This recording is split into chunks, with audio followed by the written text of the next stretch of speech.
We're at the Digital Insurance Agenda in Amsterdam. I'm talking to Constantijn van Oranje, who just gave an introduction at the conference.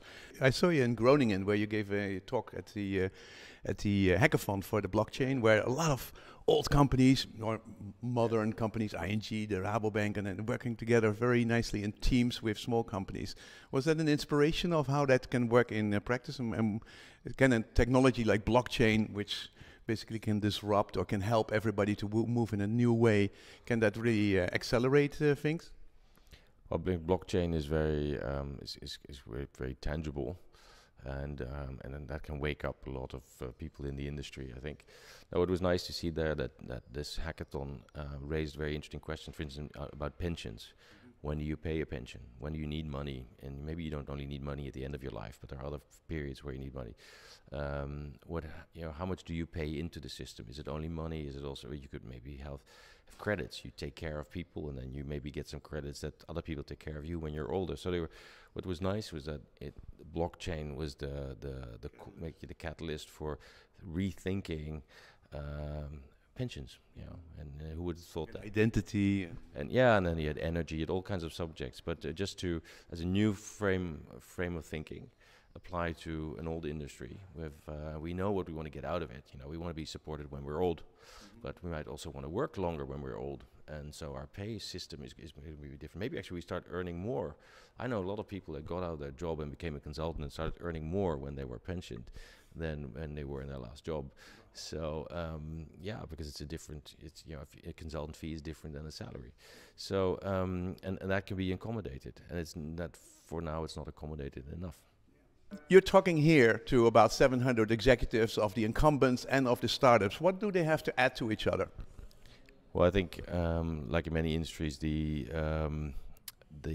startups come much more from a digital technology perspective, and they have found new ways to deliver the same services or better services, but to scale up in a world that is largely international or global.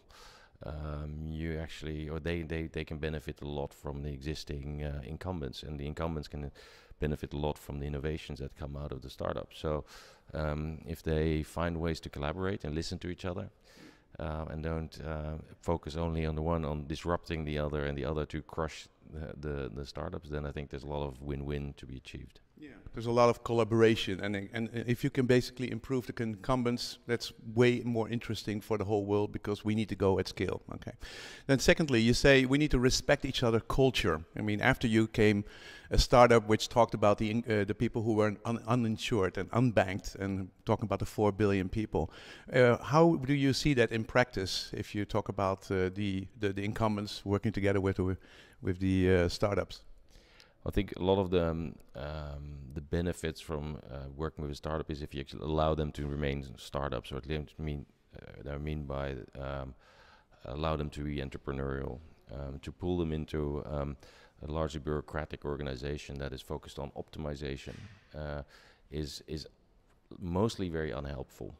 On the other hand, a startup can't expect an incumbent to be agile, flexible, So they're all trying now. They're all having agile teams, and they're all working in a new way. Yeah, and they have bean bags, and they have espresso machines. But I think, and I think they are trying, but it's very difficult if you have 20,000 people company that you have to turn around. Often the leaders are not trained to do it, because you have to be a change manager, you have to be a leader in the traditional business, and then you have to kind of manage this transformation as well. So you have to get people to do something they haven't done before, they maybe haven't been hired for, and you yourself as a leader haven't been in that role. So it is really challenging, and therefore there's a lot of opportunity to learn from each other, and to be open, and to be surprised by each other, but also to take each other seriously. So very often you hear from the incumbents, "Oh, this disruption, it's little startups and so." But it's the concepts that they. So it's maybe not the startup itself, but it's the concept. And you heard this as well, that in other industries where it could be in print, for instance, or print media, where I say, well, this is small. Yes, but if the customer becomes accustomed to not paying for their content, then that company might not disrupt you, but the movement will. So you'll have to deal with that new reality, and that only comes if you are open to that, to the change, and to the people that are driving that change. So I think if we look at the startups on the startup side, they also need to change quite a bit, right? I mean, they have an idea, they have a technical idea, they have a technical improvement, and they need to learn how to work with big companies and inside. You're now trying to set up to help improve the ecosystem we've built in Holland to help these work together. How do you see that developing in the next 1 or 2 years? Well, I think Netherlands is a very organized country, and sometimes we're a bit over-organized, and we have an organization for every sub-interest. And if you want to innovate, you need to have basically you find innovation at cross sectors or sections of sectors, also of disciplines. So where we can, we also maybe need to open up a bit. So it's not just organizing more, but it's maybe organizing less.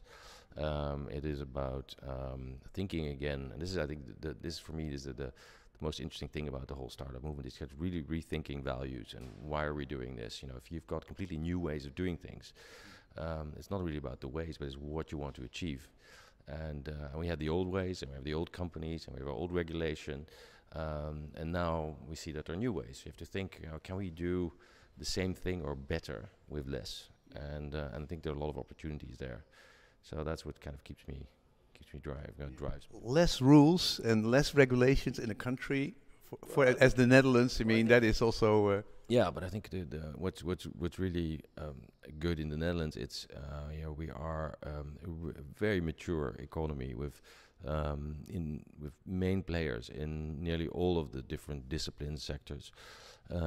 So we've got everything. We've got the universities, we've got the science, we got the infrastructure. You know, you can brag for days about what all of the good that's there. The only thing is we need to now kind of pull that together, and we have to scale it and allow new ideas to come to the fore.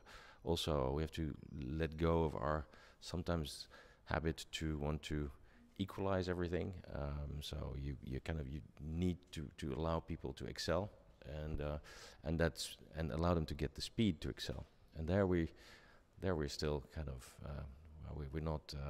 I would say we're not in the lead yet. We don't have that many entrepreneurs that are scaling at the global level, and that's it's also a matter of ambition. Our ambition is nice. Last question. You've worked in big companies, you know, the big, huge companies in the financial industry, I think, and you've now working in small companies. What do you think of the difference in how you operate? What suits you better, or do you like to get them together? I like independence best. I've set up my own little company, but it's and I actually thought about what kind of vehicle do I need for what I want to do. And do I need to build a company? What did the company do?